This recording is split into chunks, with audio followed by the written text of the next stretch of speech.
All right, everybody. Thank you all for joining the December 2024 OWASP Board of Directors meeting. We could do a quick call to order. We'll get to the agenda in a second. Going down the list according to the names in front of me. Kevin. Here. Steve. Here. Sam. Here. Ricardo. Here. Matt. Here. Bill. Here. And I am here as well. We also have in attendance our incoming director, Harold. Thanks for joining us, Harold. You here? I am here. Ashwini mentioned that she is not able to join at the last minute. We also have joining us Andrew, Star, Dawn, Kelly, and Hayden, as well as Chris. Thanks for joining us, and Hassan from Cairo. Did I miss anybody? Looks good. All right. With all that being said, I'm going to remind everybody that the board does consist of individuals from many competing organizations, and we are a nonprofit according to U.S. antitrust law, and therefore we must disclose anytime we have any kind of conflict of interest, anytime there's any violation of the antitrust statement. You must disclose that if anything like that comes up, and if necessary, you might need to recuse yourself from discussion or voting. Yeah. Anybody need to report anything? I would just like to make sure that the new board has submitted the conflict of interest. Dawn, how's that going with Ashwini and Harold? I have everyone. I'm missing only one thing from one person, the board source. Now, Okay. everything's in the team drive, Andrew. I will review it for conflict of interest. And if there's anything that pings, I'll let you know. Yeah, and just to let the board know, to avoid any issues that we've had in the past, if your circumstances change, you don't have to wait to the end of the year to let us know about a conflict of interest change. You can submit a new one at any time. Yes, all that is true. And if anything ever does occur that you might not have disclosed previously, you must disclose it as we go. With all that being said, if we do want to make changes to the agenda, here is the time for it. Does anybody want to sponsor a change to the agenda, or should we just have the executive session for Cairo at the end? Opinions, preferences, thoughts, meanderings? I would say we change the agenda. To make it as the first item of new business, Kevin? Yeah, it doesn't make sense to make them wait since they're already here, and it is late for them. I will second that. In which case, we do need an affirmative 2/3 vote. I will go down the names. Kevin, you approve changing the agenda? Yes. Steve? Yes. Sam? Yes. Ricardo? Yes. Matt? Yes. Bill? Yes. And a yes for me as well. As is customary, we do a shadow vote of the incoming board, which would be Harold. Aye. Just to be clear, your vote means nothing right now until the 1st of January, but it is necessary just to practice this. Yeah. Okay. Very good. So we will get to the new business in a moment. First, we need to approve the minutes of the November meeting. Has everybody had a chance to review these? Fantastic. So, yeah, you can scrolling if you want. So I will vote to include to read these minutes into to approve the minutes of the November meeting. Kevin. Sorry, I had done mute. Yes. Steve. Yes. Sam. Yes. Ricardo. Yes. Matt. Yes. Bill. Yes. And a yes for me as well. Harold. Aye. Yes. Yeah, very good. Fantastic. Moving right along. We will get now into the executive report, Andrew. Okay, no worries. Let's go. There's quite a few things happened in the last couple of weeks. I have resumed chapter creation. We are technically unable to do so right now, but we are collecting tickets. And so the community has submitted a few tickets, and so we will get to process those as soon as we are technically able to do so. We are processing modification to existing chapters and deleting chapters. We can do that. If you are having a change of leadership or you're closing your chapter, we can do that. But creating chapters, we need to document and train the staff in the chapter creation process with Lua. And so that's underway. The customer experience of our portal has been improved. What that means is that instead of going, if you go to contact.owas.org, you used to be dropped into the non-funding ticket portal directly. You now get dropped into the portal that shows all the other portals, which are more specific. And you can actually type a search function in there and say password reset, and it'll actually show you the right place to log a ticket. So we've got a better experience for ticket creation. We did that as part of the chapter creation process. The membership drive is running now. We are doing some comms. I'm going to be doing an end of year letter to the members describing the new AMS, some of the things that we've succeeded doing over the year, encouraging donations, and a few other things. So you'll see an email in your inbox before the end of this week describing those things. Christian has been very busy, and we've actually had 2 separate senior people inside Microsoft reach out to us to escalate our woes, and we have actually had some progress. It seems to be working. However, I've sent a mail to myself and it didn't get through. But apparently Microsoft spammed things. If you send a mail as yourself to yourself, there's a chance that it'll actually get caught up in the spam filters to avoid impersonation attacks. Seems weird. Okay, whatever. But we've been able to successfully send messages to some of our contacts who are on the Microsoft platform who've been previously blocked, and they didn't have to take any action. So it looks like things are improving. The audit is concluding. The Public 990 has been published. It's on the finance pages of the website. We do update that part of the website rarely. So if you do see anything that's out of update, you can see the 2023 990 is published. We do that as soon as we possibly can every year that we get them. So if you ever want to go back and find out what we did in a particular year in terms of finances, this is the true audited return. The IRS has accepted it. It's actually coming back from the IRS as being perfectly fine. So one of our best years ever in 2023. 2024 is on track to even have an improvement over that. Okay, so yay.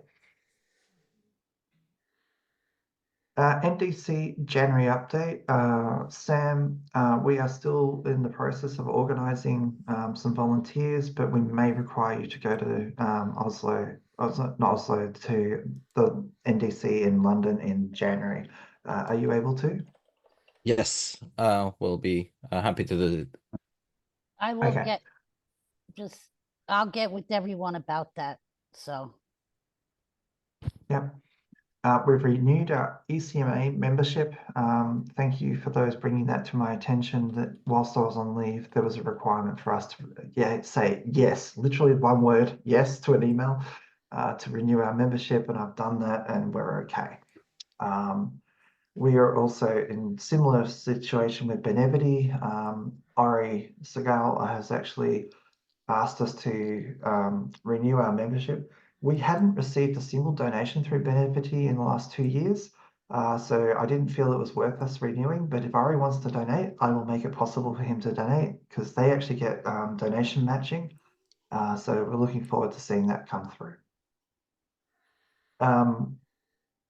There are 2 different reviews that I'd like to do in Q1 2025. One is related to my OKRs, which is a community experience review. It's to really improve our culture, making sure that we're actually working with our community, giving the employees a an internal 360 type of review, making sure that our leaders are being listened to. So we're going to do some reviews along those lines. But once we've actually received our audit report, we're going to have a number of audit items to resolve.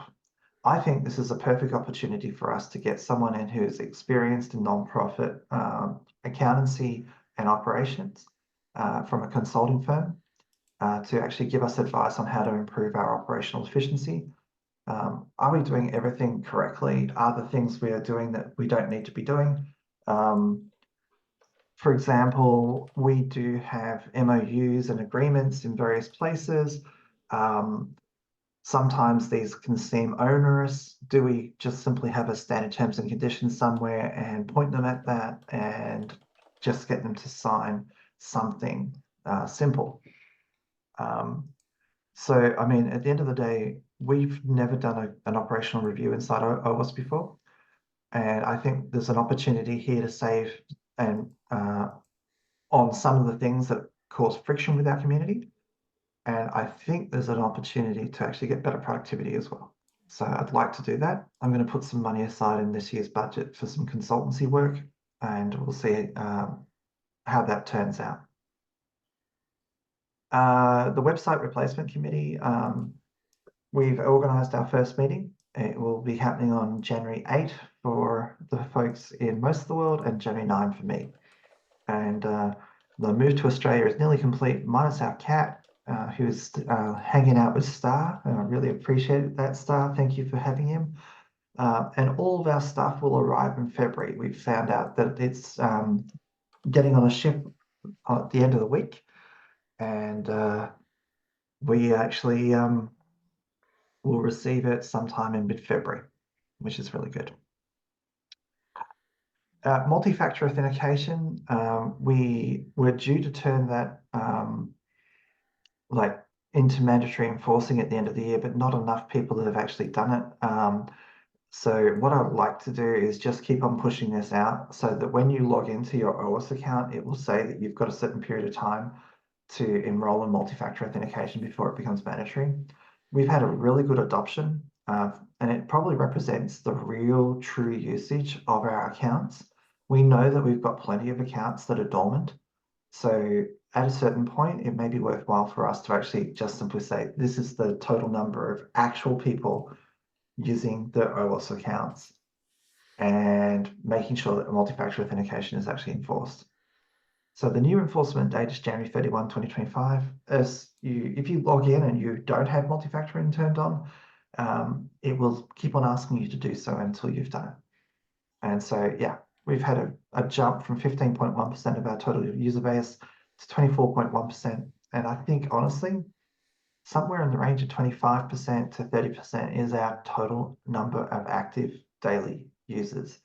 So we're actually very close to getting universal multi-factor authentication. And it probably gives us an opportunity to start seeing those accounts that aren't being used. Well, maybe we should be getting rid of them to give ourselves plenty of headroom for the future. Okay, Star, do you want to talk about Developer Week? Sure, I'd be happy to. I'm speaking on behalf of the events committee as well as the events team. So this wasn't just my effort, but we heard you when the goal was to reach more developers with mission and with OWASP content. And we found this opportunity and we made it happen, basically. But what we are able to do is partner with Dev Network to deliver the Security Summit, which is a conference within a conference. It's in person as well as online. Our content is running for a workshop day as well as both days of the live event. And we're really excited to see where this partnership will take us. And it turned from being something where, they're a for-profit company and they wanted us to pay and secure our people on paid speaking slots. And in turn, we were able to sell them on the value and talent and no, you really want our community delivering OWASP approved content. And that's now what we're doing instead for free. Very good. Avi.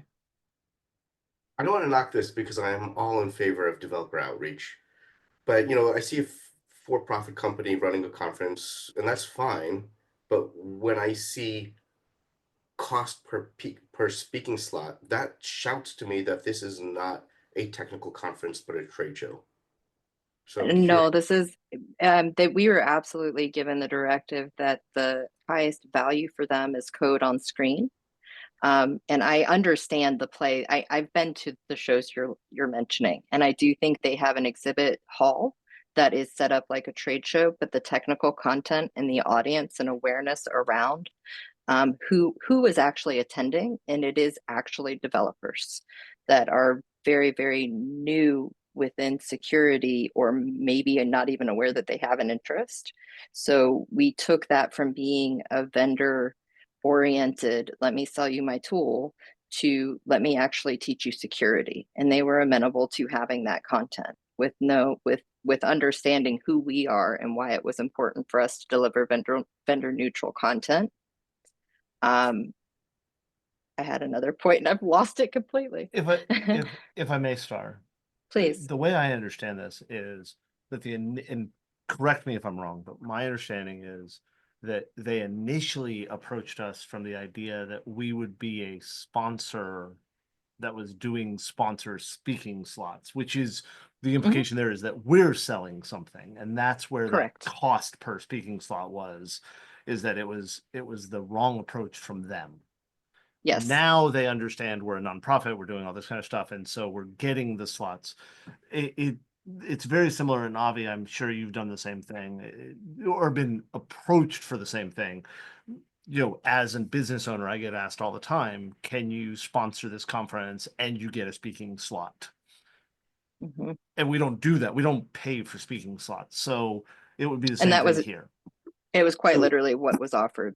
What you just described in the very last sentence was precisely where we started. And just so you're aware, Avi, we became aware of this conference because one of the volunteers on site at AppSec San Francisco said, hey, because I went around and said, hey, do you know how to reach more developers? Hey, and I just took feedback back and kind of ran through each lead. And with that, this was one of the shows that came from our community as being high quality that she had previously attended. So just to be clear, just make sure that I understand correctly, paying sponsors get a speaking slot, but it's not all the slots are paid talks. Correct. And they do seem to be thoughtful in there, even in taking money in, they still want to deliver a quality program. So it's not that the highest bidder always wins and that's going to be their answer, but it is the honest answer to say that some of their slots across the entire show are paid, but not the whole show and not even half the show. Okay, thank you for that. At a personal level, I still dislike that a lot, Sure. and I love that OWASP does not allow that at all. But yeah, I get that. Sometimes it exists. We wouldn't have done it if it was still on the original basis. Gotcha. Okay, thank you for that clarification. Yep. Cool. We've got a lot on, so I'm just going to move on. Is there anything else, Dan? No, but we're super excited to see what comes of it. And I think it's going to be exactly the right momentum forward to reach the right audience and bring them to us to learn. Okay, good. Operations, Dawn. Okay, we talked already about the newly elected board members. I do have to confirm, we have to look up if someone doesn't do the training, can they still vote if they sign the agreement? We have to clarify. So I reached out to Board Source. This is actually a technical issue. Ashwini can't access the training for some technical reason. So I reached out to Board Source to try to resolve that. We've had that in previous years as well. We'll try to get that resolved. If it turns out that she still hasn't had a chance to do it by the time that she actually sits, I think honestly an exception should be raised because it's not her fault. She might have. Okay. Yeah. Yep. I believe policy also allows for a short grace period. Yeah, no, what I mean is that it's not about that, is that we just have to put it as she cannot vote. She can attend all the meetings, still a board member, but till all paperwork is in it, she can officially vote. in, is how it was in the past. So I'll go over that with Andrew. All right. Yeah. Andrew added this stuff. I see there's emails going around. Did everyone on the board come to any decisions about when they're going to do the January meeting? Okay. I'll run a doodle and we'll get a meeting before the first public meeting. Yeah, we haven't And- actually started discussing that even. Okay, because that's Yeah. listed as a vote that must be done. Also, Andrew brought up a staff call meeting towards the end of March in person. We're gearing towards Houston, I think was the last one. New York Yeah. is really expensive, so not towards Yeah. it, but we're looking at Houston at the end of March. So the reason for Houston is a few different reasons. One is if we're going to have a combined staff and board meeting, it's actually cheaper to do it in the United States because of the sheer number of people in the United States. If it was a board meeting, Amsterdam probably would win from the pricing perspective because the hotels are cheaper there. But it's not, it's going to be a combined one. And so Arby, in our one-on-one, you mentioned that you would like to potentially have a crossover day with the staff so that the board could actually bring staff in and have a chat. So my proposal is for the staff to get there on the Tuesday. So on the Wednesday, the board could potentially talk with the staff, have the public board meeting, and then Thursday, Friday is the staff meeting. And so the board meeting would be Monday, Tuesday, Wednesday. So I not exactly what I said. It was just more not understanding how it would work if it was actually in parallel with the staff and the board. For example, you, Andrew, need to be in both of those. Correct. And board, sometimes we need to pull this person in or that person in. And if they're doing their own, staff meeting, it sounds like a problem. Now what you're saying is that there would be overlap, but not fully the same. Yeah, so it would be essentially a free day for the staff on the Wednesday, except for when the board needs to talk to them. So what I would probably suggest is that we could also do it the other way around, have the staff meetings on Monday, Tuesday, keep them on Wednesday. The board actually meets on Wednesday through Friday, and the staff are available for their any sort of discussions that they might have. So it would be like, let's say Monday, Tuesday, Wednesday, and then Wednesday, Thursday, Friday. Yeah. 2025 board folks that are here, does this make sense to you? Do you have a preference? Thoughts on it? I'm still struggling with the idea. So I just have one question. If you're going to meet with the board staff as a whole, then if you're going to do just individually, can't you do what you did with San Francisco and we don't have to pay the extra days and just have the video call? Does that not work instead of? Well, that's what I was thinking, Don. And then we wouldn't even need to do it co-located at the same place, same time. And like we did in the previous summits as well, when we were in JFK as well, just send a meeting with you and have you join in. Yeah, So Andrew was saying to have the staff summit at the same time as the board summit. Well, the only reason I would think to have staff, if we're going to do it less days, staff summit is because Andrew's already here. Instead of Yeah. having to fly back another time. Here's that. All right, That's just it. let me It'll- know and then Yeah. I can finalize and get hotels and all that kind of stuff. We can decide this offline. I just wanted to have a quick poll of people. Yes, Sam. Yeah, just to clarify, because obviously John started talking about Houston rather than Amsterdam or New York, right? So what we have on the slide is actually not quite correct, right? So is the location discussed for the staff meeting is going to be in Texas, while for the board meeting we're still deliberating whether to do it Amsterdam, New York City, but then the suggestion is to actually combine these two events and run them in the same location, which is likely to be in Texas. Is that right? But Yeah, it location is. would change based on whether we do that together or not. Yeah, so if there's any decision today, it's really, does the March 24th to March 28th sound good to the 2025 board? Okay, the dates we can do in parallel to the location. I think the big location, the big question here, I'd like to cap this at 3 or 4 minutes of deliberation. about doing it together or not? Together with staff or not? Is there a preference to do it together, preference to do it separate? I'm leaning separate, but I'm not really on board with that, so. If it's going to be separate, what will need to happen is that I will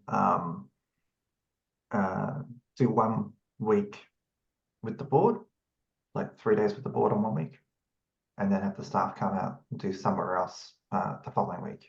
It's just, it doesn't make sense from an international travel perspective to make multiple trips in the same time frame. Yep. Other voices Okay. about doing it together or separate? I'm not bothered either way. So, I just think it makes a sense that, you know, like Andrew said, if we could do it, you know, kind of in the same time frame, it will be better for international travelers. Yeah. It sounds like there's still more discussion to be had, so let's take that offline, and I'll do a doodle for the January 2025 meeting, and we'll get that sorted. And if we can continue the discussion on the thread that's on the global board list for the in-person meeting. Okay, just keep me updated on everything. Will do. Thank you.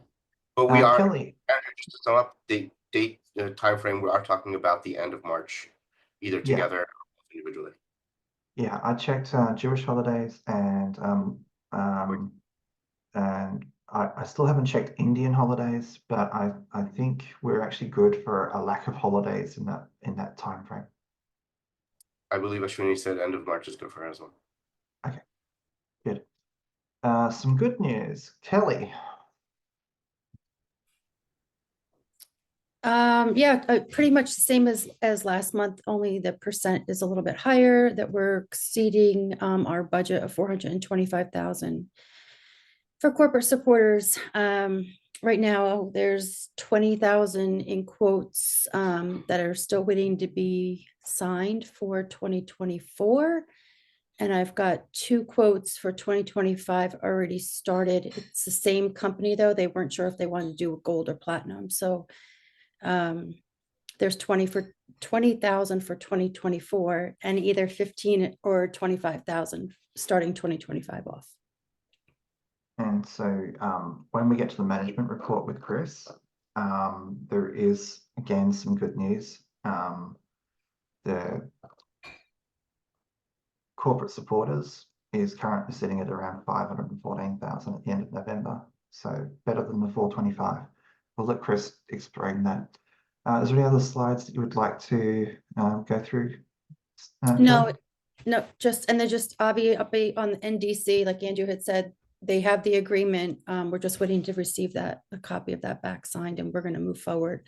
And Dawn will take care of helping with finding volunteers. Yeah, once it's done, I'll do all the deliverables. That's Okay, good. great. Well And done. so, Thank you. Chris, oh, sorry, Sam, go ahead. Can I just clarify with you, Kelly, for NDC, you're only talking about the NDC London, which is going to be the last week of January, because there's also the large NDC, which is in Oslo in May. Yep, we have Yeah, the we're gonna do agreement both. includes both of them. Yeah, But I have people local there too, so we do. I don't want to, I haven't figured out who's going where yet, just so you know. Yeah, great. If OWASP Oslo chapter can support NDC, and that would be great. But if needed, I can fly there as well. It's only 1 Yeah, hour. you're on my flight. top of the list for flying all over the place. Okay, Chris Barbaro, please. Is Chris Hi, on the call? everyone. You ready for me? Yeah. Hi, Chris. Hi. Just a couple things before we jump into the management report. As Andrew said, the 990 has been filed successfully. So good news there. I have a meeting next Monday with the auditors to answer some final wrap-up questions, and we are anticipating a audit draft for review sometime in January. So to Annie's point, I think that they will have some recommendations, but I expect it'll be a successful audit. One of the things that I think that they're going to suggest, and I hope that they suggest, we've been working with them on it, is that we remove the affiliate amounts from our books Mhm. right now. We've had them on the books all year and they haven't changed because we don't have access to any funds that might be available. So I think that we're going to remove those from our books. And I know that's a project that Andrew's continuing to work on. Yeah. Um, So we're actually looking to wind that entity up. We actually have an item of business in today's meeting to discuss that status. Okay, awesome. Let me go ahead and share the management report, and then we will talk about the budget a little bit, and I'll try not to take up too much of your time.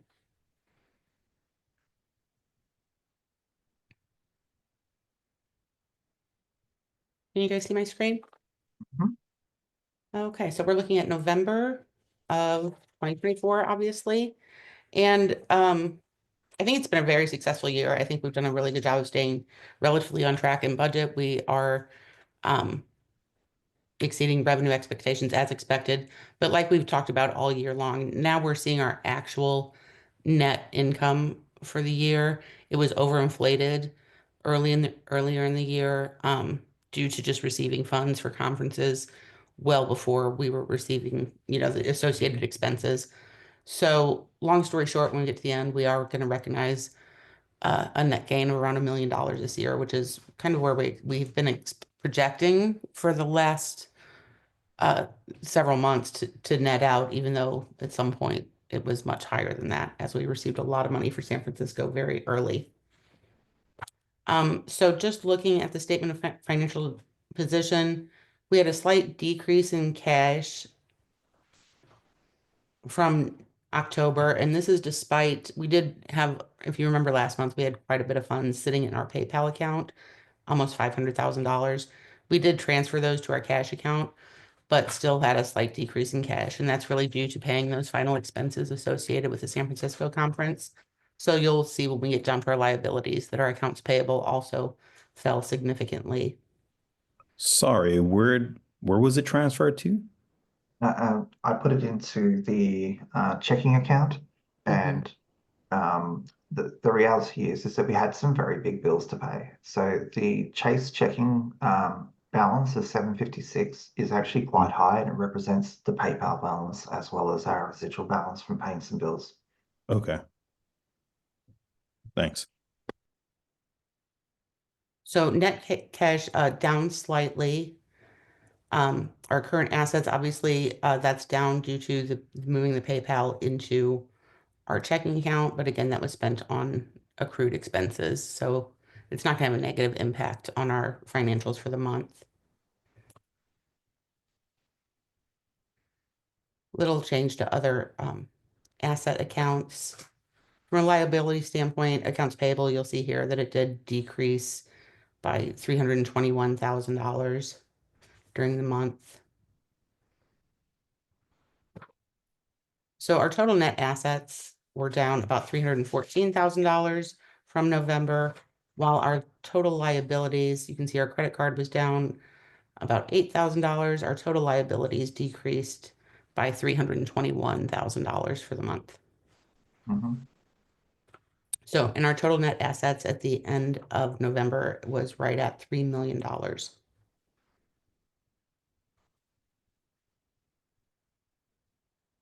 On the statement of activities, and we'll spend more time on the budget related budget comparison next, as we usually do. Total income for the month of November was $224,000. And you'll see we did get this, the biggest takeaway here was an increase in project donations. This is significantly higher than we've seen all year. And I have a little detail of that. I pulled it up to see what that was specifically for. And you can see here, Andrew can probably speak to this, but these are the Yeah. projects. And are these projects to take place in 2025? Yes. And so the LLM is actually one of the better. They have their own little budget. They do a lot of activities. So yes, they also actively seek donations, which is fantastic. So I'm very happy to support the work. Okay, and our total expenses for the month of November were $313,000. And we So recognize a net loss of $88,000 for the month of November. Yes, did you have a question? no, more of a thing. At the staff meeting, I've reiterated to everybody that we're a non-profit and that we need to think like a non-profit when we come to expenses. Yes, we've had a very good year, but you know, we need to make sure that we've got the eye on the ball, and we've really got to remember whenever we're making a purchase that we're doing so that it's necessary and that we've got the best value for money. When we've had a few examples this year where some of the expenses have been a little bit hard to justify, and we're tightening up our expense policy in relation to that. I have a question, and Kelly, if you can unmute, because you're gonna have to answer some of this. Kelly's I put in an email to Leah, but I wasn't sure. Is she on vacation already? She on vacation? Is not. Oh, okay, so I put in today, wasn't sure. Kelly's local corporate supporters, our income amount is a lot higher than you have listed. So I put in an email to Leah to see if we could set up a meeting to see why our numbers are off. And Kelly, can you tell her what the numbers you have? Because I'm not. We can discuss that with Leah. Yeah, I have Yeah. all the payments that came in November, and it's more than 37. I think it was like 65, 68, something like that. So there is actually sure. some uncategorized income that needs to be categorized, and so maybe that's where it's at. I looked at that. We it didn't looked at match up. that. Yeah, we looked at that yesterday. Okay. So Where do those funds come from? they're corporate supporter They payments. could be coming from Stripe, Chase, Citizens. They come every Right, I was wondering how you receive the funds. You receive them from Stripe. You also have deposits from Chase and Citizens. Yeah, there's a couple that are Citizens is winding down. People actually, and the only other thing I could think that maybe it's not reading, but I looked at the uncategorized in Stripe, because there are no invoices in Stripe anymore. When people use our own old banking information, it goes kind of into limbo there, which I've been checking it. I didn't see that amount. So if we could, so Leah will get back to you. I'm not worried about that. But Yeah, I'm sure that she'll get back to you on that. And yeah, I'm curious to find out what the resolution of that is. And we'll have to look at the coding issues and see what might draw that. I don't know if it's a timing issue either. Do you have a year-to-date number for the corporate supporters? I can pull all that information, yeah, and I can find out where the payments all came in from for the month of November too, for the corporates. Okay. All right, thank you. No, thank you. And were they all paid? Do you know? Is it possible that we got notification without receiving payment yet? No, they're all paid as far as so. Okay, so all of the bank accounts and also the Stripe accounts are reconciled on a monthly basis. So I'm sure that the funds are accounted for, but if there is a coding issue, we'll certainly want to follow up on that. Maybe there's some another something that didn't come up on uncategorized, maybe. And yeah, I can go list to list, and because I do a report now for Leah. Everything that comes in not through QuickBooks, I do a spreadsheet that says where it's from, so we don't have to have a million emails. I know you guys have been working very hard on trying to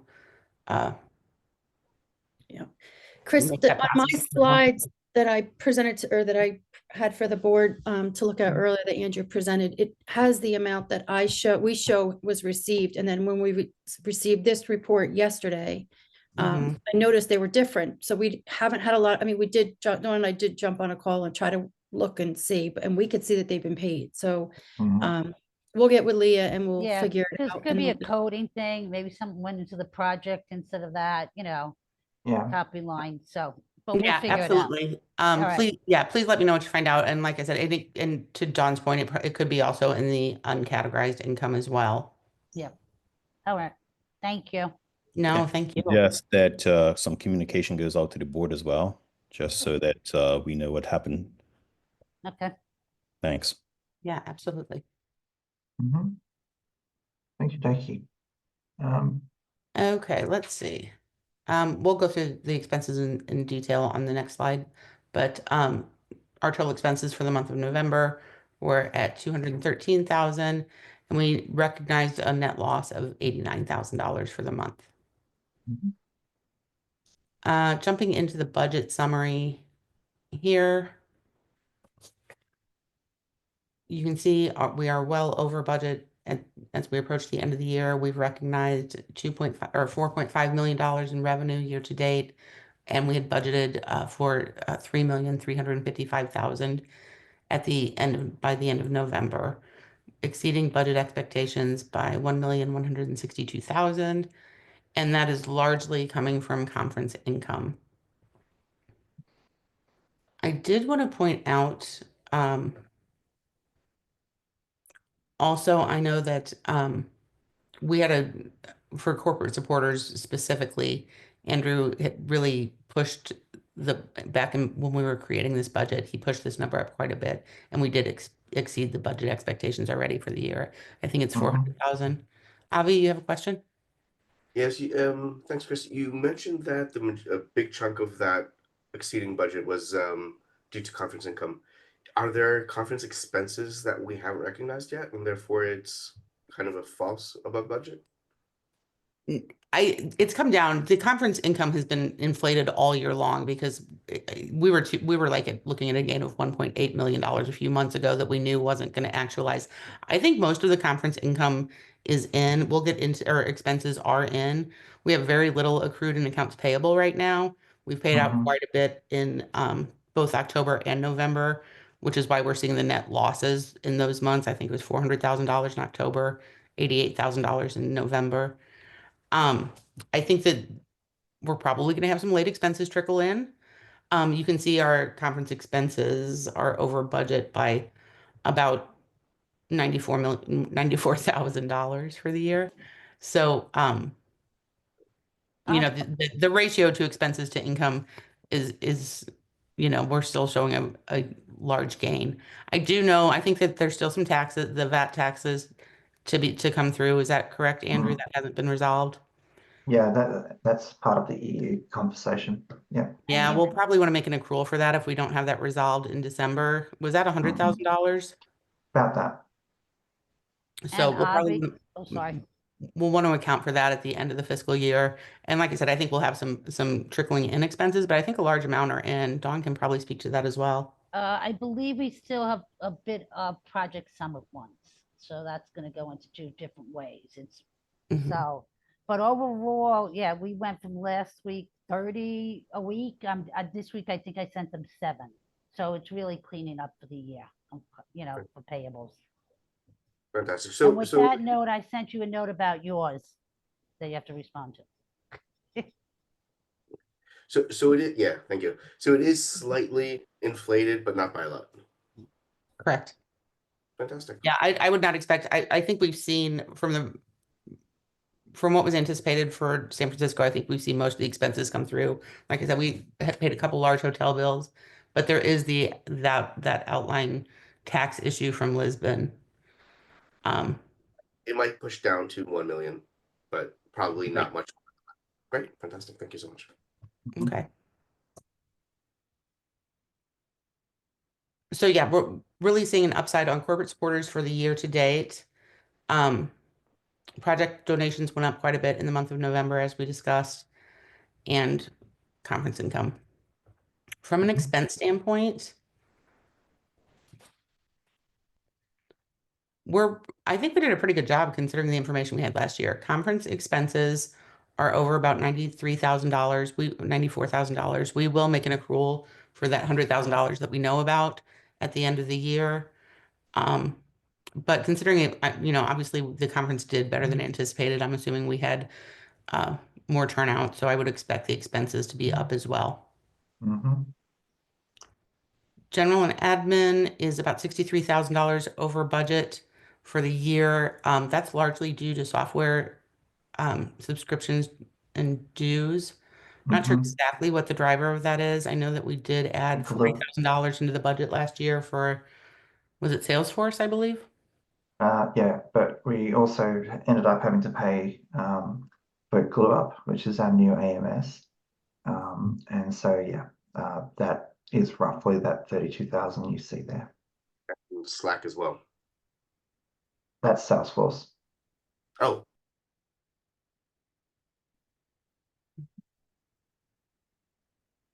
Local chapter expenses were slightly over budget. Payroll and payroll related expenses were under budget by 74,000 year to date. Looks like we have quite a bit of savings on legal expenses as well. Yeah, I've tried hard not to engage lawyers. And total project expenses are over budget for the year by about $186,000 so far. And as we've discussed before, I think a lot of these expenses were budgeted in conference expense. Mhm. And this is broken out, and for next year's budget, you'll see a more detailed project expenses and revenue being allocated correctly. Mhm. So total expenses year to date were $304,000 over budget, which, you know, compared to our revenue overages is a great ratio. Mhm. Total income at the end of November for the year is $1,169,000 compared to a budget of $311,000 net gain we were estimating. So we are $850,000 over that target at this point. Excellent. Um, So when we finalize the budget later this week, I will be putting some, like, we're going to get that project summit sorted out. But also I'll be putting some money aside for a couple of other things like the consulting and stuff like that. So, and making sure that Glue Up AMS is actually budgeted for in 2025. Absolutely. Now, do you not have a cash flow forecast to share with you this month? We maintain over 200 days cash on hand and in a strong cash position, but I can't really forecast out the cash until we get the budget finalized. Yep. So we'll do that later this week. Any questions on the financials? Okay. So just as a highlight, this year has been very successful. It's been the most successful year in OWASP history from a financial perspective, with the project donation work that Scott Clinton and others are doing.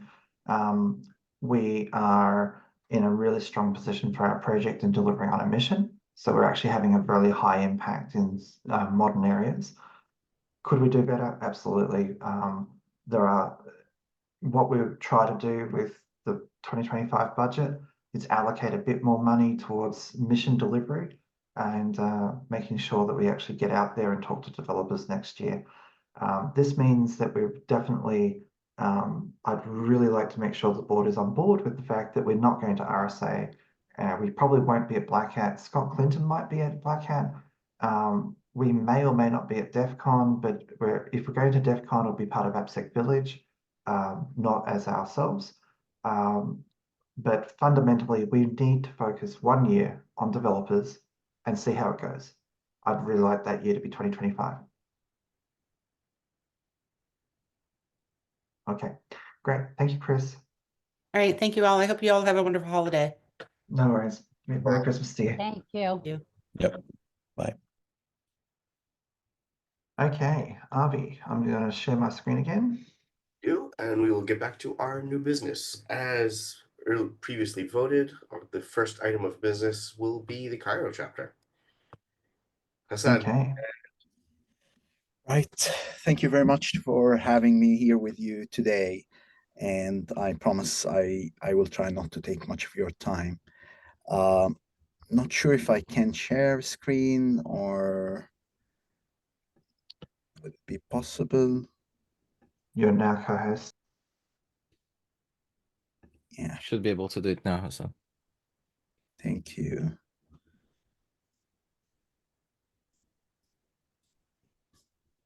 Andrea. Right.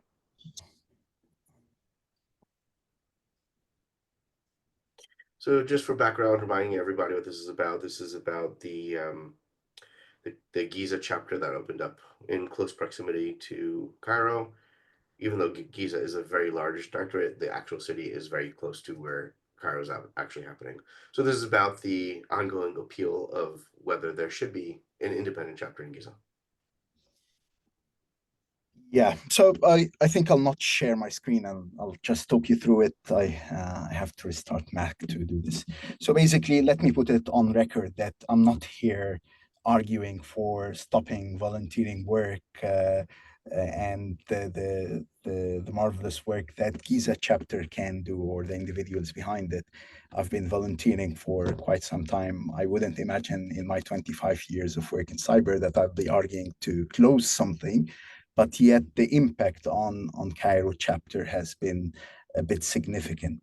So anyone familiar with Cairo, actually Cairo, Giza, they are quite often referred to as Cairo. If you can Google a greater Cairo area, you'll understand that Giza and Cairo is practically the same thing.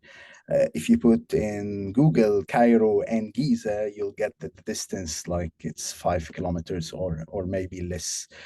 One of the key thing is the disruption of our operations. So Cairo chapter has been operating for 17 years till today, and I think we are one of the most active chapters in OWASP. And we have been serving both areas as one. So I think from in 2024, 5 of our 11 events were in Giza. In 2023, 6 of our out of 10 were in Giza. Same as for 2022. So it's not like this is an area that is underserved by OWASP. This is an area that is integral to our activities. And we have established a lot of strong relationship with entities that resides within Giza. So, for example, Cairo University is one of those relationship, and ironically, Cairo University resides in Giza. We have established communication with the Ministry of Communication and Information Technology, which is, as a ministry, should have resided in Cairo, but the main premises of the ministry is in Giza. We have strong relationship with one of the key institutions that deliver cybersecurity information, the ITI, which is headquartered in Giza. And we have been long working there, serving the entire community. Now, having a new chapter disrupted our operation in 2 ways. One is that we were asked to cease work in Giza, and to us, that's a big thing. That's closing many years of established relationship. And the second part is the confusion in the community. So we've been having calls from our community stakeholders that are asking us, should we stop those events? Should we stop working with you? Should we go to the other guys? And to be honest, I don't think that this is really serving the community. We've been discussing this with the Giza chapter for quite some time, and this has been brought to the committee, the chapter committee, and to Andrew's attention, and they reached the conclusion that we should merge activities, and we were very welcoming to the guys to come and volunteer and work with us, but for some reason they want to have their own named chapter.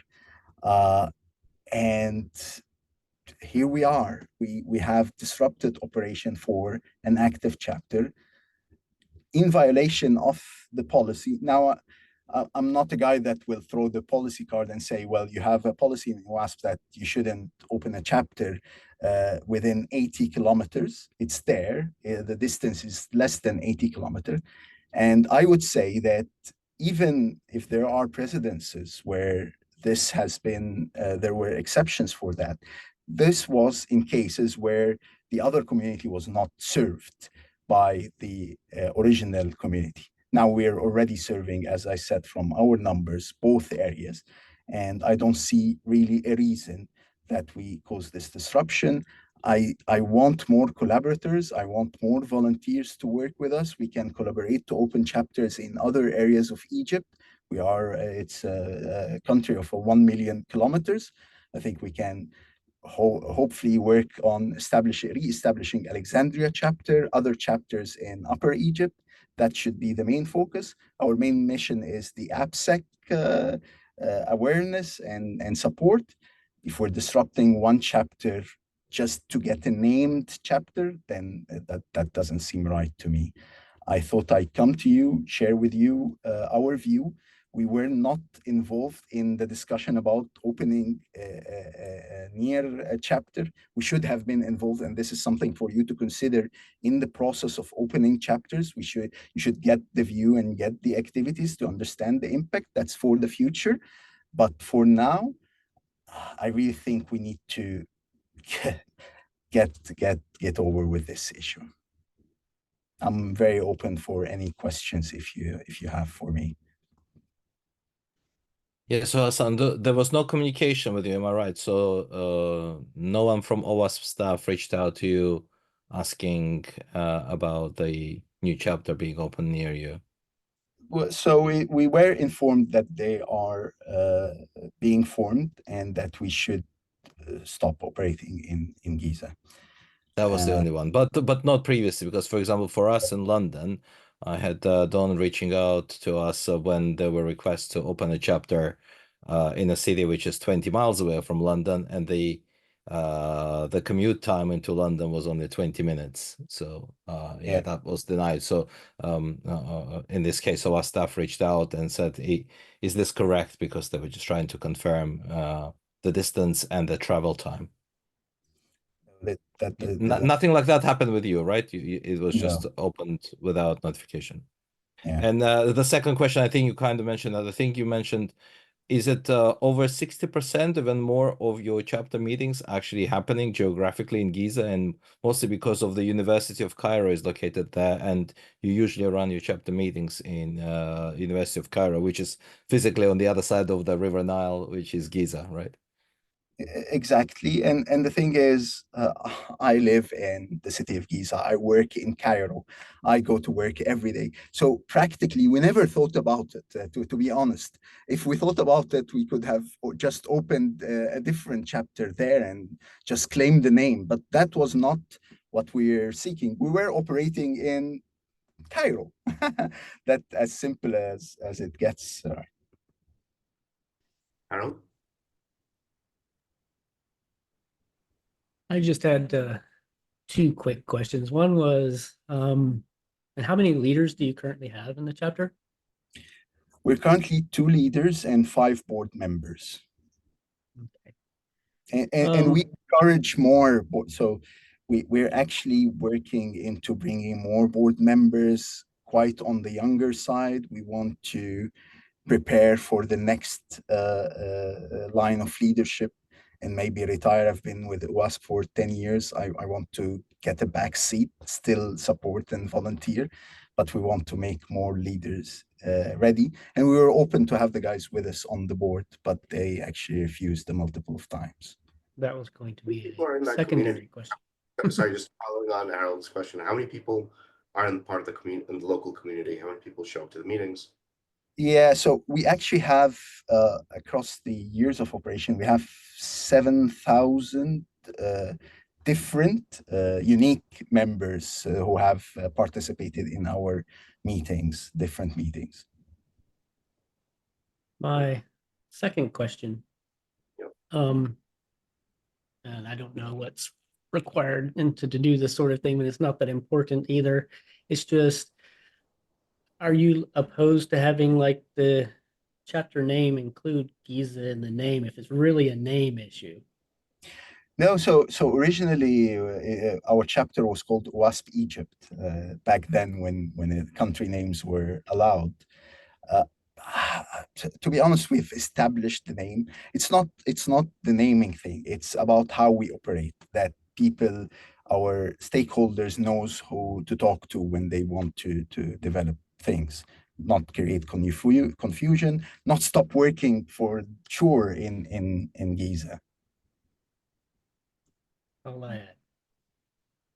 follow-up question to that, Hassan? You say it's about how you operate. How do you operate? How do the local, how does the Cairo chapter run meetups?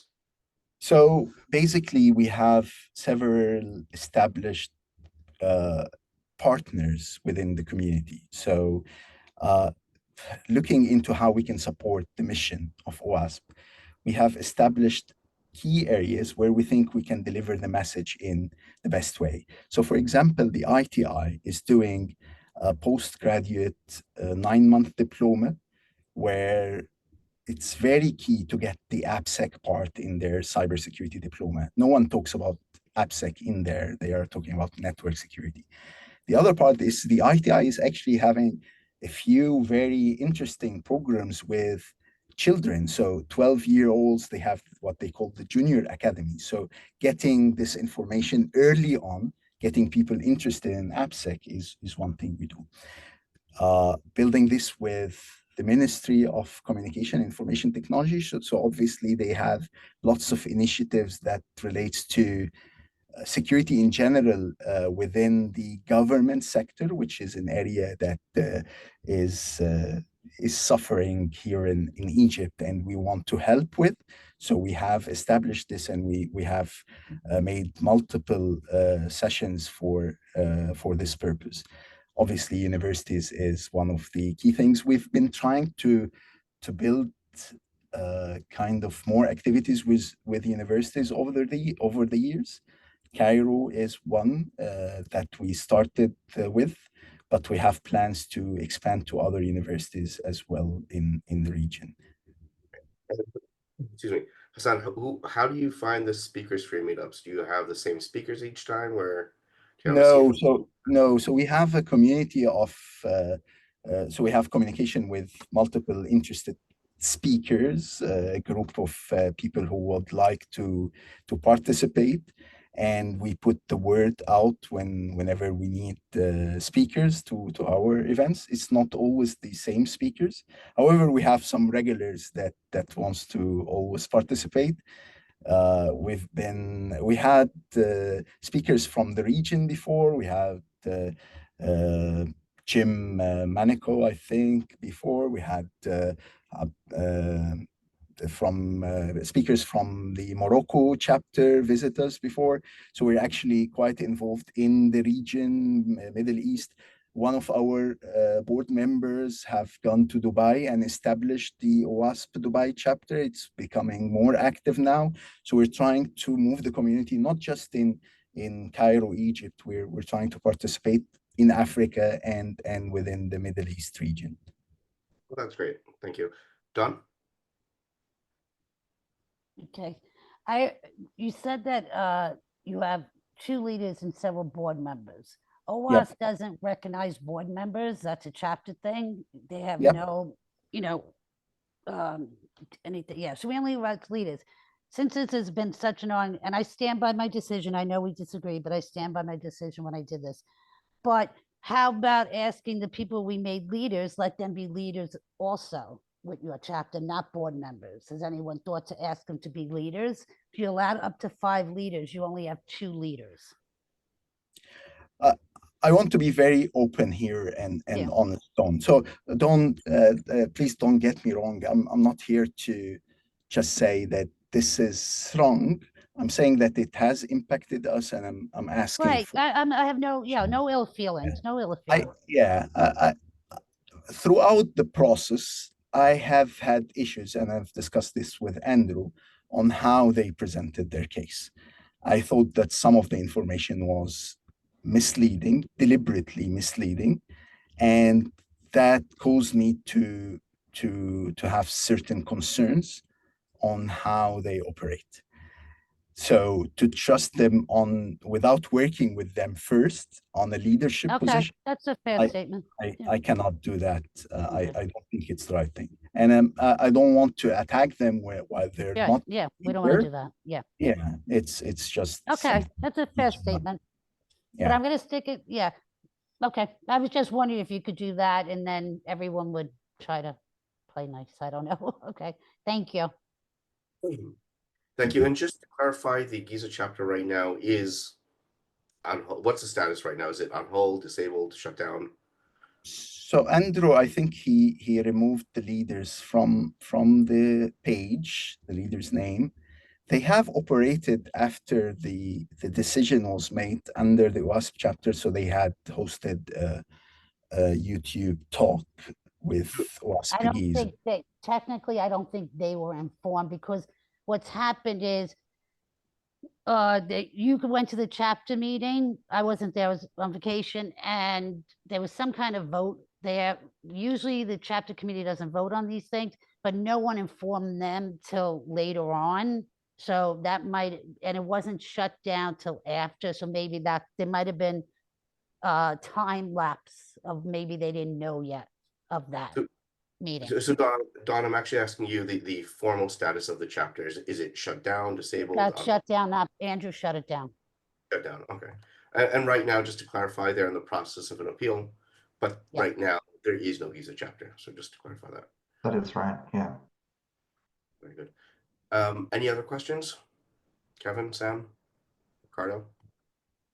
Yeah, Matt? so there's no Giza chapter right now. So what is the expectation from today's discussion then? Yeah, so what we understood is Giza has appealed to the board, and that they joined you a few meetings ago, presented their case. So we thought if they presented their view, we should present our view and let you do the decision then. That's why I'm here today. Yeah, Sam had asked for the character leaders to join before we take a vote on the appeal. That's right, because we only heard from the Giza chapter leaders. Not this is Sam, the first time. Sam, do you have any My- further questions for Sam? I think my question to you, Hassan, is about the chapter leaders of Giza, whether they were actually known active attendees of OWASP Cairo chapter before, and whether they had I think one of the questions raised was whether they wanted to present a talk at one of your events. Can you tell us something about that? Whether they were actually attendees at your chapter prior to them Yeah, decided to branch off and start their own chapter? I think one of them attended previous meetings within OWASP. I don't believe that they filed for a talk before. We wouldn't mind, obviously. Again, we are a community of volunteers. It's not that we don't want the help. We can use any help we can.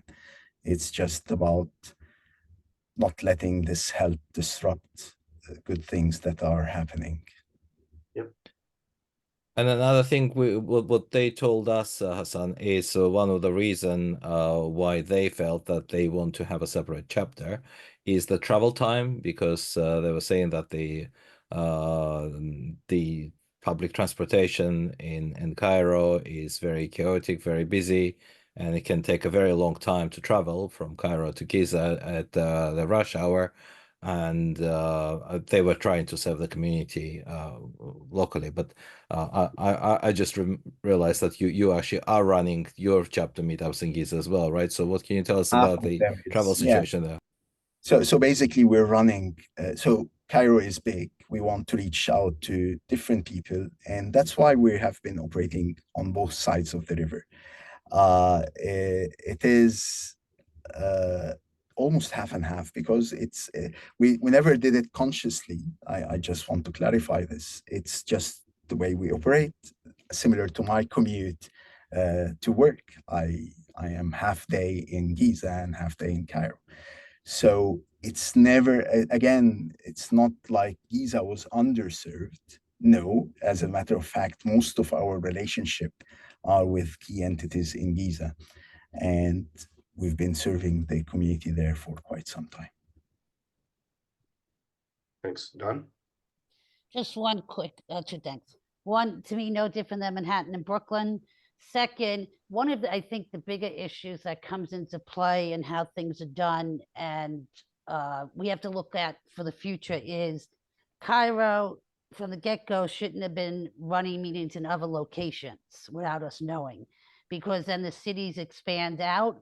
We don't allow other ones to go into other cities. Not saying he's wrong. This is how it used to be. I'm not trying to knock anything. So I think that I did not know they were running in other cities. So to me, it wasn't an issue. Hmm. And so it comes to that whole thing. It's like, to me, Brooklyn and, Manhattan type deal. They are two different worlds, and whatever you decide, but we have to start to realize then what chapters for future, the ones that are grandfathered in, are running in certain regions outside their city location, because that becomes confusing in for my this- part. Yeah, so in this case, Dawn, it's so close. Obviously, if it's more than 80 Ks away, I think that comes down to leader education, and we need to improve our game there. I think honestly, there does need to be some sort of leader induction and regular leader updates to encourage people to know that particular part of the policy.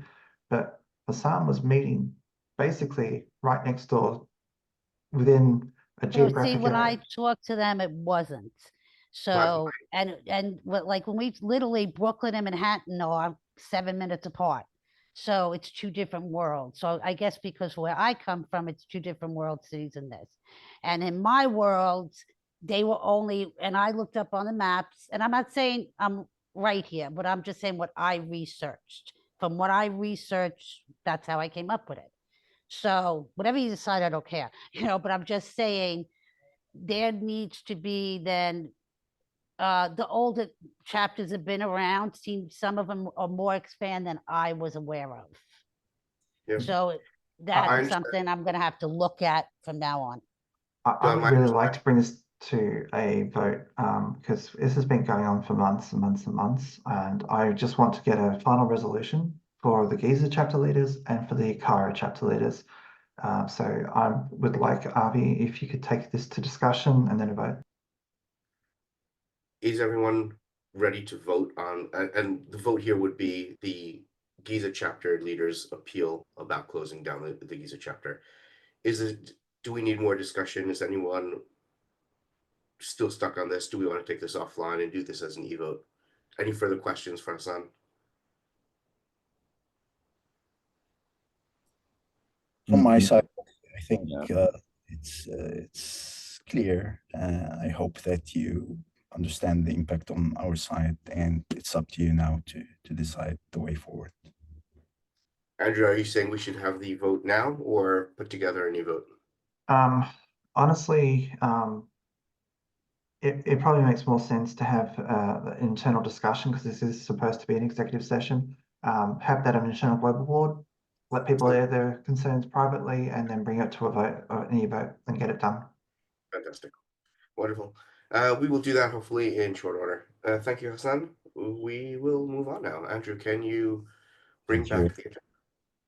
Right. Thank you. Have a wonderful day. Thank you. Thanks, Hassan. Bye. Good work.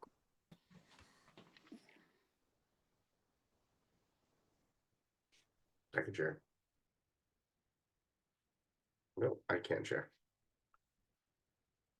And you're on mute, Andrew. I will read out that the next item on our agenda is discussion on foundation generating revenue. Steve, I believe you wanted to lead that discussion.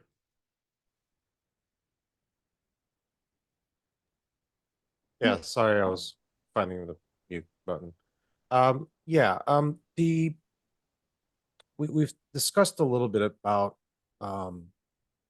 different opportunities to generate revenue that OWASP has traditionally not pursued.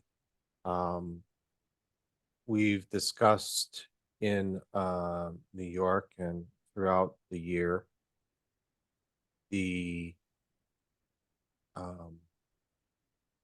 certification path that the foundation might invest in next year.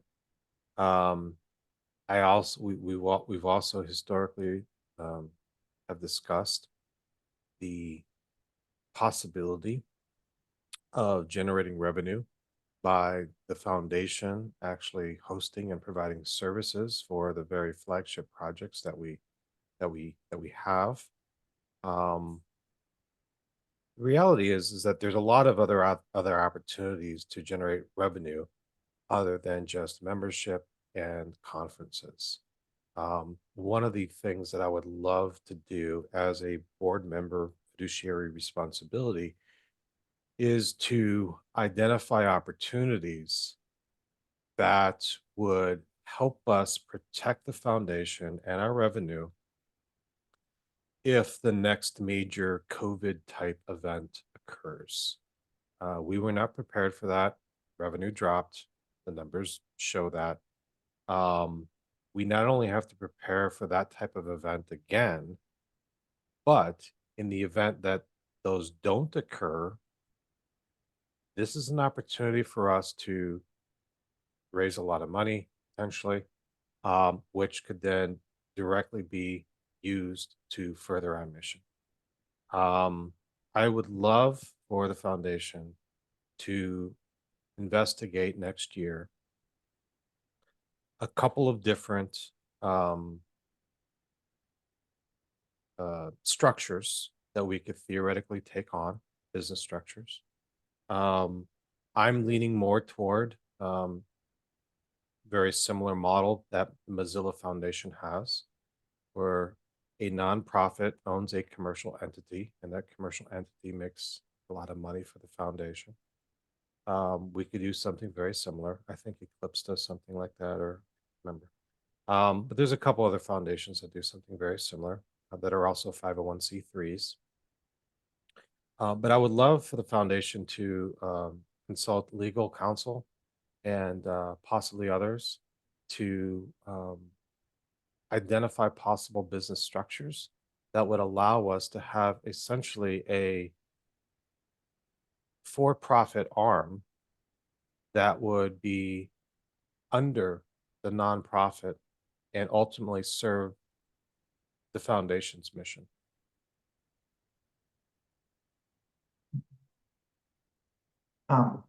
What sort of activities would the for-profit do? Is it sort of like the sort of things that we would struggle with right now, like merchandise and things that require sales tax and stuff? Yeah, swag was brought up in New York. I tried for 2 years unsuccessfully to get swag for 2 of our projects. We still don't have it. This should be a fairly easy ask. And so swag's part of that. The possibility of hosting OWASP projects is part of that. Certification is part of that. With OWASP, we with a nonprofit, we really want to strive for vendor neutrality, and that's fine. But if we have a for-profit arm, that for-profit arm can make strategic business decisions that would help it raise money, that they wouldn't necessarily have to have a strong adherence to business vendor neutrality, right? They could partner with one vendor that does a thing, and that's kind of who they go with. So, we've discussed Pearson Learning, for example, for certification as one possibility because they've done it a long time. But yeah, anything that kind of generates revenue that is outside of what OWASP has traditionally done with memberships and events, I would love for the for-profit arm to essentially take those on. My number one concern, Andrew, is that a lot of us have got some very strategic things that we would love to be able to do to further the mission. And every single one of these things is going to stretch the existing staff thinner and thinner. If you have a for-profit arm, you wouldn't have that constraint. So Steve, you're not talking about, when you're saying about vendor neutrality, you're talking about something like Pearson View. But you're not talking about providing products or services that would compete with our typical vendors and supporters and sponsors? Correct. Okay. So Yeah. you're not saying have an OWASP own version of, I'm going to pick on Matt for a second, OWASP own version of Defect Dojo. Yeah, I mean, again, if we hosted flagship projects, I mean, there's a lot of Well, there's two smaller organizations that host dependency track, for example, but honestly, we've got 10,000 plus organizations that use it and many more that literally just want a turnkey solution and they want OWASP to support it. We should do that. I certainly would not want to offer a product where the project itself also has a commercial arm that does the same thing. We would not be in that business. But for things like dependency track or maybe things like juice shop, where you basically want to stand up like a CTF type of thing or a training type of thing, we should be able to do this, right? It doesn't cost us a lot of money. It's a nice value add to the community. If you make it self-service, credit card, everything just gets stood up automatically.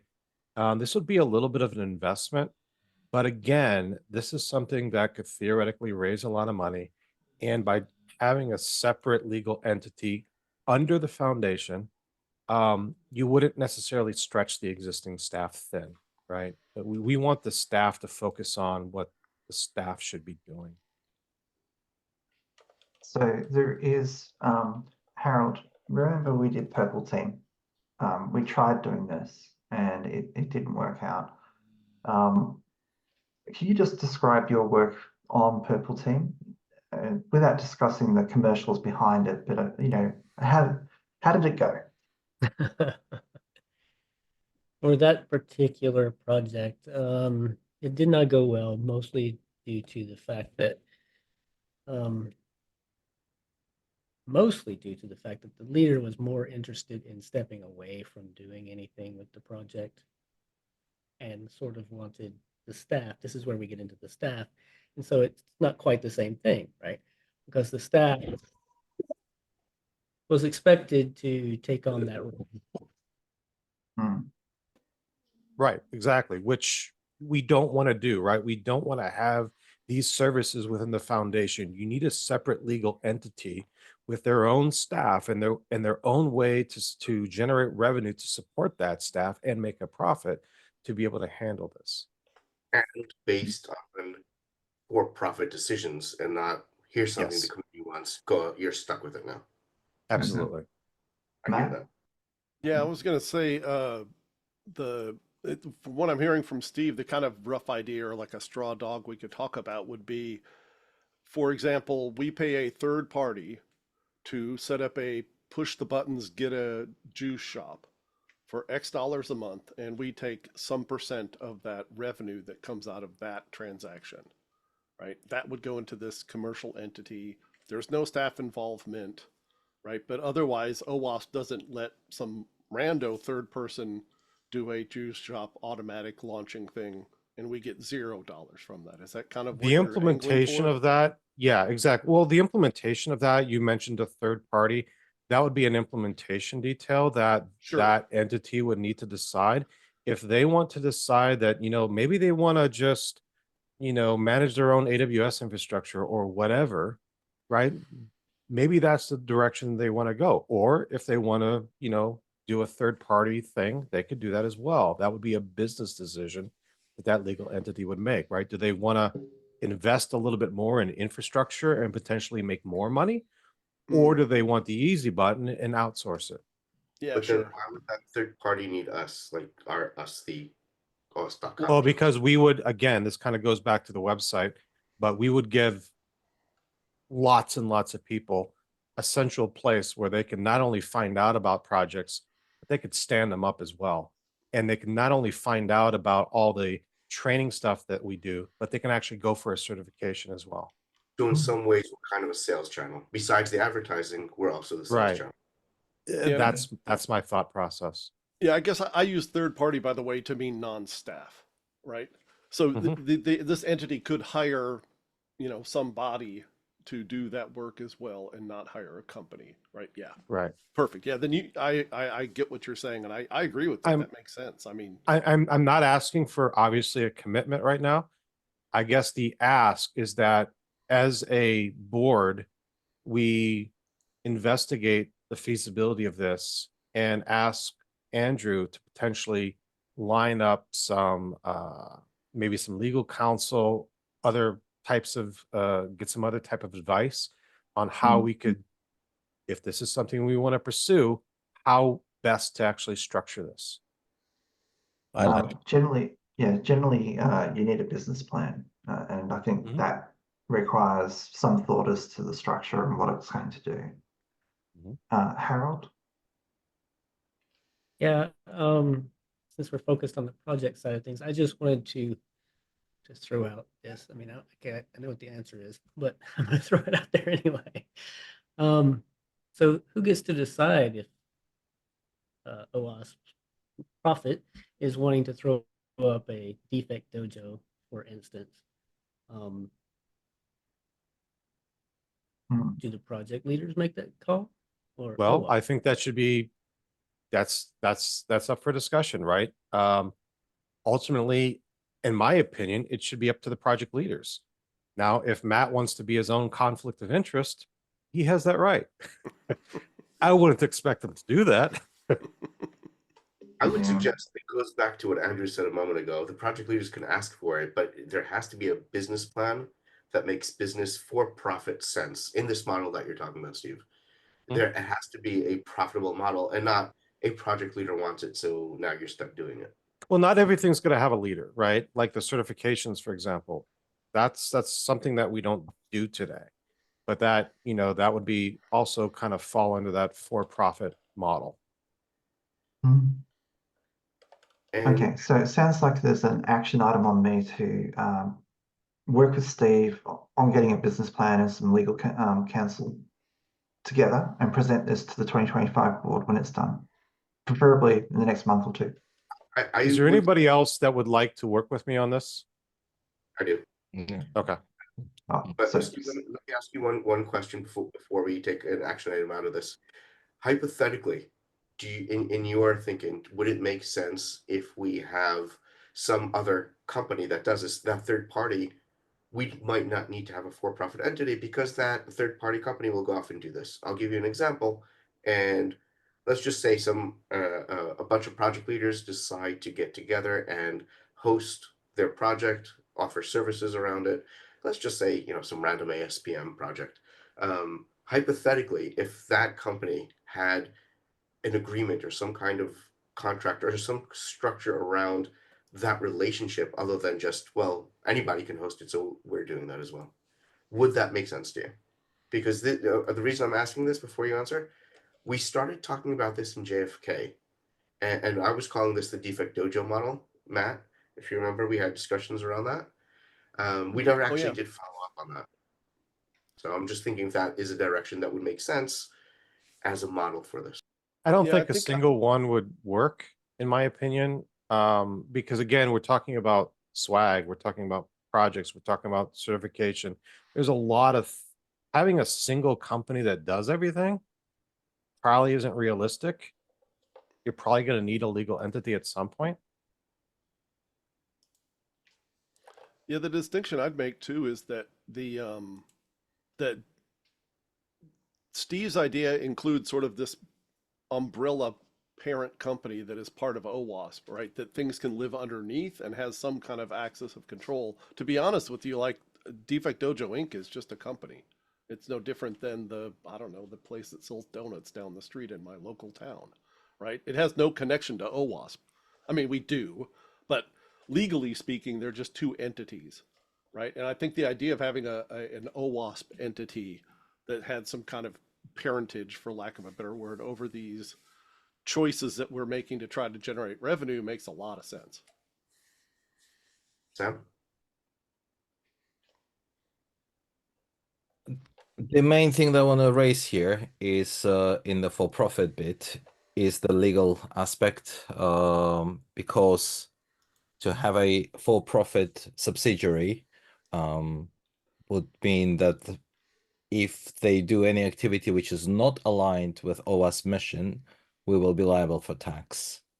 And Andrew, I think when you're going to have your legal conversation, you also clarify how will it affect the C3, 501c3 status, because for example, other foundations that I mentioned are not, but we are a C3 nonprofit, which means that companies in the United States can offset their tax when they donate to us. And if we have a for profit, and if someone says, yeah, I want to donate or send money to initiative which lies in the for profit bit, how will that affect us? I think that's kind of a risk management question, right? What is the risk? Steve outlined benefits, which are fantastic and good to know, but I think it also comes with the risks, and we need to consider those risks. And that's what we need the legal advice for. I would like to go back, as you said, Andrew, let's take this as an action item. We'll put together a business plan. I think it's important to do this iteratively. Don't come and present the board with a fully fleshed out all the details, but rather see if we're in the right direction. Does that make sense? Yeah, I've got that. Okay, excellent. Good. Okay, great. So we will move on to the next item, an update on OSBU.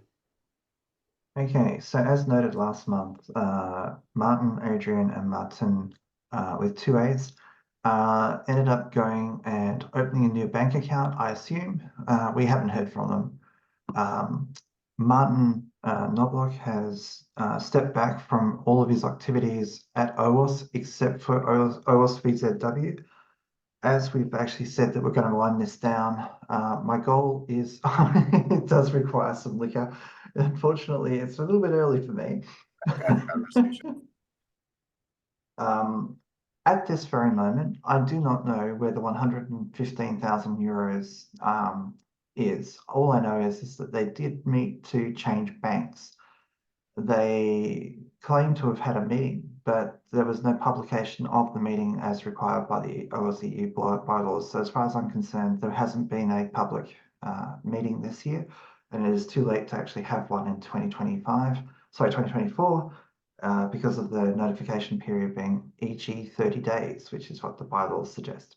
So I think we just go ahead and do what we actually plan to do all along, which is to wind up the organization. If it ends up owing Portuguese VAT, which I believe it does, we absolutely do need to make that part of the wind-up process so that it's the last thing that we actually do, and we actually try to establish a new entity to do the VAT for our Barcelona event and whatnot as quickly as we possibly can. That's already underway. I am talking to Bernard about getting that entity set up. We've had discussions whether it should be in Ireland or whether it should be in Belgium. At this very moment in time, I think time is of the essence, and it's just simpler if we just go ahead with Bernard, and it's going to be in Belgium. It'll just be a different entity, and we'll make sure it's chartered correctly this time so that we don't get into this position ever again. What's our timeline on that, Andrew? Because we've been so we've had email troubles getting in contact with Bernard. He's like most legal firms use the Microsoft platform, and so I will actually make a call and email him today and get an update on where we're at with Bernard. I think he's waiting for us because he probably hasn't heard from us because of our emails being quarantined. So let me ring him and actually make sure that he's received my previous email. Andrew, you mentioned that there was about $100,000 that you have no idea where it is. What's your plan to hunt that down? Martin is actually talking at the moment, so I will reach out with Martin and find out what they did. Okay, fair enough. And if you can establish where that is, what would be your next step? It's basically theft at that point. We will make a police report. Okay, thank you. Except that we don't legally have any rights to anything owned by EU. Well, this is true. I mean, it is in the custody of the directors, but if we don't know which bank they have opened and that the money actually has been transferred, they actually do have tax obligations and things like that. They need to inform the accountants, and they haven't. Right, but we have no standing here is my point. I think we just write the money off, and they're in charge of that organization, so they need to wind it down and do whatever and then disperse the funds. It doesn't necessarily belong to us, it belongs to that organization. think you said, Andrew, I think you said Kate is still the designated account holder. So current directors are Adrian, Martin, and Martin with 2 A's. And that's it. Kate is a controller. We can ask Kate Hartman to call a annual general meeting and things like that. But in terms of actual financials, I don't believe she can wind up the organization. Okay, but if it comes to reporting theft, then she might be the only one that has standing. I don't believe it will come to that, but yeah. Can we Yeah. set a hard date of when we're actually make progress on this? Because I feel like we're in the same situation we were a year ago. Yeah. Let me talk with Bernard. Let me talk with the accountants. Now that we've got our emails problems sorted, I think we've got a better chance of actually communicating with the folks. I'm gonna push on this. Can we get an update later this week or early next week at the latest before, before Christmas holidays, just to get an actual deadline or a timeline of when we're doing this? Yeah. Otherwise, we're just Okay. gonna be taking it down the road for I don't know how long. Yeah. Dawn? I believe, and you can double check, Tom Pappas might still be on something for this. No, Because he's since- we did check. He's not got power of attorney. The person with power of attorney is one of the accountants in Belgium. Okay, thank you. All right. Next topic is the OKRs for the executive director. Andrew, you started working on this? Yeah, I tried meeting with Steve, but unfortunately it just didn't happen. We've got another meeting, so we're not prepared to talk about this at this time. I think honestly we'll get it sorted. It's just not sorted right now. Yeah, and that's completely my fault. I apologize, Andrew. Yeah, we'll get it done. Okay. The target for that is to bring it to the board, right? And the next board at some point. So either January or whatever. Discuss that as an ongoing thing. At the very latest, I would say the board summit in March. But yeah, I mean, I need time to work on the actual OKRs. My goal is to actually have them sort of set with Steve and in time for the January board meeting. Excellent. The next topic is discussion and director requirements. I would actually like to table this considering the time that we're at and not rushing this through at the last minute. Still needs some work anyway. The idea here is, and I'm going to be pinging some of you later about this. This is a bit of a long-standing thing to improve our filter. Right now, the only filter we have for candidates for the election for directors of the board, being a member in good standing for 12 months. We've discussed it several times that we need additional things. So I would like to table this with y'all permission. So I'm going to ask for an affirmative vote to table this for now and bring this up later on. Kevin, is that okay? Yes. Steve? Yes. Sam? Yes. Ardo? Yes. Matt? Yes. Bill? Yes. And for the shadow vote, and that's a yes for me as well. And for the shadow vote, Harold? Aye. Very good. Andrew, please carry this forward to the next month, and we'll try to get a proposal for that done by mail ahead of time. Next up is committee policy discussion. Sam? Yes, I think the discussion, we already started talking about this at the last meeting. I've discovered that there are several discrepancies in the committee policy. And Avi, I think you found a few more as well. There are some of the gaps in relation to things like how often the committee should be meeting, in how new members can join the committee, what topics the committee should be voting on, also the roles, rights of and differences between committee officers and committee members are not very clearly defined.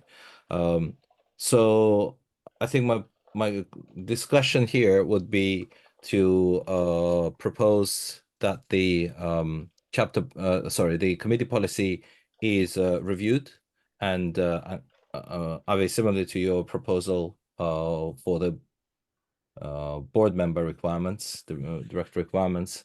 Also, we actually look at the rewriting and improving the committee policy. Now, I'm not sure how the committee policy was originally, what kind of working group worked on it, and how was it presented to the board in the past.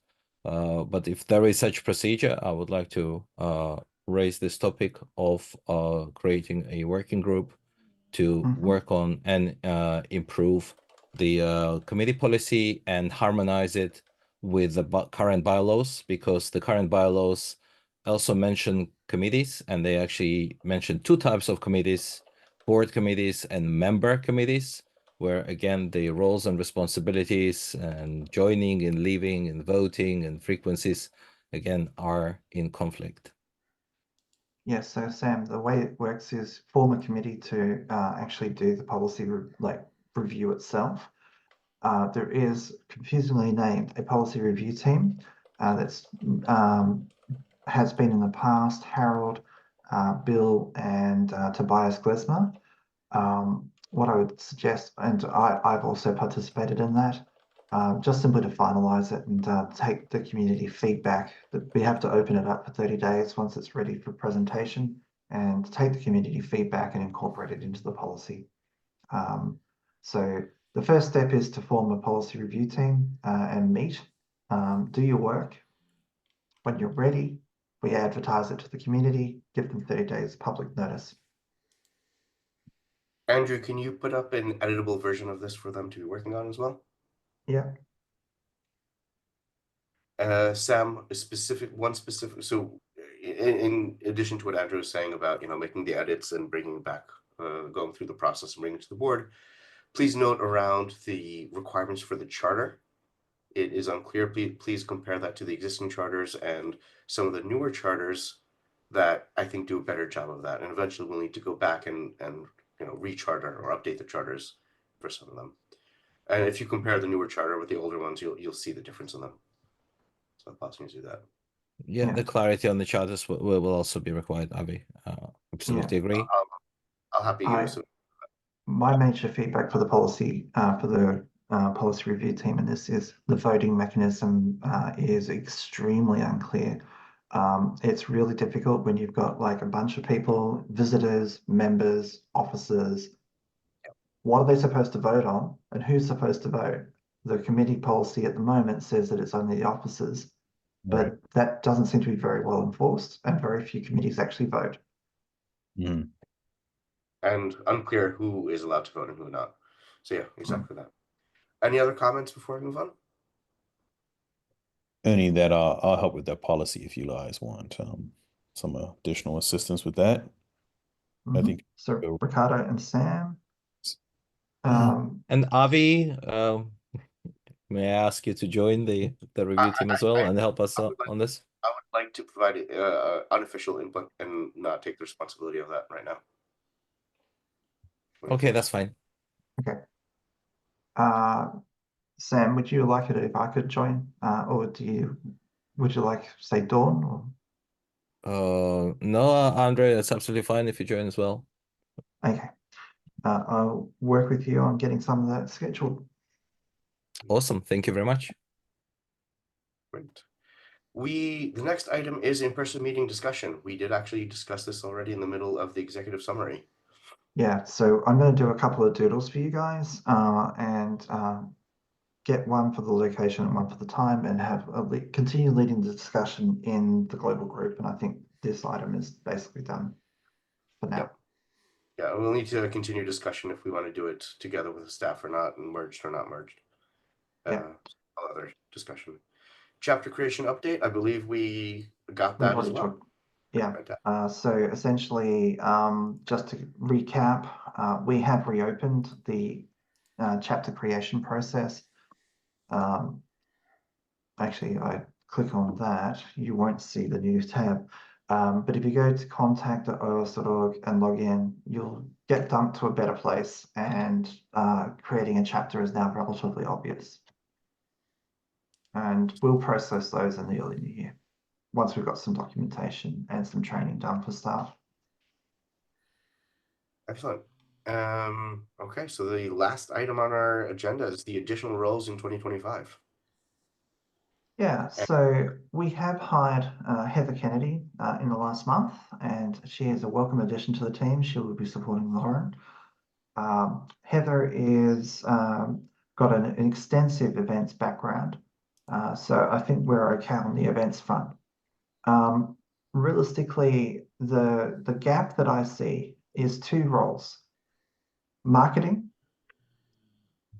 / communications. So effectively either a community manager at a low level or a marketing person. These are the roles that I feel that are the most pressing. However, the board may have different feelings. What are your thoughts? Andrew, right, has the going to role- align with the communications committee proposal as well? Sorry, Ricardo. Sorry, Sam, I missed the beginning. My question was, how is that role going to align with the roles and responsibilities of the communications committee? So from my perspective, the communications committee is sort of like partially marketing, partially communications. So I needed to work with Brian Reed on that. Let me just touch base with Brian. Can we have Brian maybe do like a presentation to the board in Q1 next year? Yep. That would be great. I love that. Yep. I will reach out to Brian and find out when he can present. Hopefully it could be in January. Because My it has been a personal view while. on that, Andrew, is yes, marketing person is really, really important. But I believe a person that writes grants is also kind of important. I think the marketing person is more so, though, in my opinion. What were the roles, Andrew, that you said? I kind of missed that. I was trying to take some. Okay, so marketing, someone who actually helps us improve the corporate supporter sales, donations, membership, projects. Like the number of times that, projects are crying out to get some sunlight and all we ever do is promote events. I think we've got events to a place where they're about as good as we're going to get them. Right. But in terms of marketing, but that's not our entire story. And we need to have a better overall marketing impression. I think honestly, we don't have a calendar of events really laid out throughout the year. We have relied upon Van Noppen to do a lot of our marketing, and it just ends up defaulting to events and events and events. And we really do need to drive some of our other mission activities. But even that, Andrew, we don't do good marketing for the events. Look, I always said for years, I say, people think that OWASP does bad marketing, and for years I said no, we didn't. Now we're up to the point where we are doing bad marketing. Our marketing is not good, but at least we're doing some. But you're right, it is mostly events. We need to definitely improve that a lot. Yeah. So to your question, Ricardo, communications person such as a community manager, someone who can actually do a little bit of that marketing role, or a marketing role just in its entirety. The reality is that I hear you about the grant writer, and we've tried outsourcing the grant writing in the past. The problem is it's such a long tail, and I think the person we hired the last time to do grant writing was hobnailed by having 1,001 duties that allowed him to actually do various things that weren't grant writing. And there was so much to do, and he did a really good job of the things that he did. It's just not grants. Right. So if we're going to hire a grant writer, it'd have to be for grants, and we have to expect that grants they're a long tail. You do need to apply for many of them, and with the expectation of not getting them all. and they do take time to actually come through. So there needs to be some sort of expectation that this person will be busy, but the results may not be reflective for at least a period of 6 to 12 months at least. Andrew, one takeaway that we had from the previous person was that we're not ready to apply for most of the grants, and there's a lot of work we need to do internally before we get there. That was my understanding. Yeah. We have a lot of stuff that needs to be done. There needs to be a grant packet. Essentially, many of the grants ask for the same information, and we don't have that centralized at the moment. We can get it. Like, for example, most of them require an up-to-date, less than 1 year old IRS determination letter. The reality is, unless you get deregistered as a charity, it never changes. And so the version we've got from 2023 is still valid, but they're looking for the 2024 version. We don't have the 2024 version. So one of my first tasks in 2025 is actually apply for the new IRS determination letter. It'll say the exact same thing as the 2023 version, but that's what grants require. And if you get it even just slightly wrong, you don't get the grant. So the reality is that a grant writer, we need to have someone who's actually had that nonprofit experience with grant writing, who can put together the grant packet, and then has the contacts to actually go ahead and make some of these connections for us.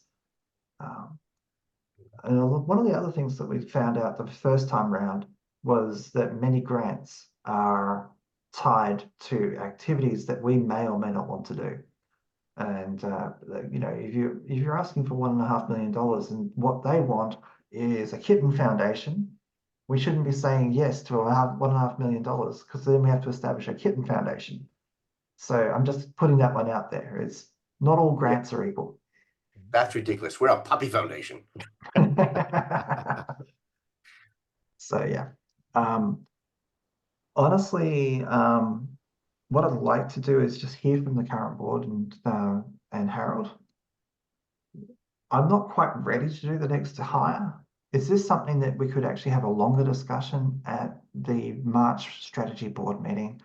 Because I've only just onboarded. I'm really, with small organizations, if you hire too quickly, culture can be difficult to maintain. And you know, Yeah, sorry, I think we should have discussed this after our call with Brian. And doing this in the March summit, I think would be very good, because at that point we're going to be talking about strategy and objectives and which goals are to prioritize. So, yeah. All right. And just before we finish, I just really want to say it's been a pleasure working with Bill as the treasurer. It's not often that someone's stepped up to be treasurer and actually turned out to do it really, really well. And I just want to say thank you to Bill. Bravo. All right. Yes, Don. Just to remind everyone, the offices will be closed starting Friday to January 6th reopens. Fantastic. We do trade, yeah, so we do trade a couple of holidays to make that happen. So yeah.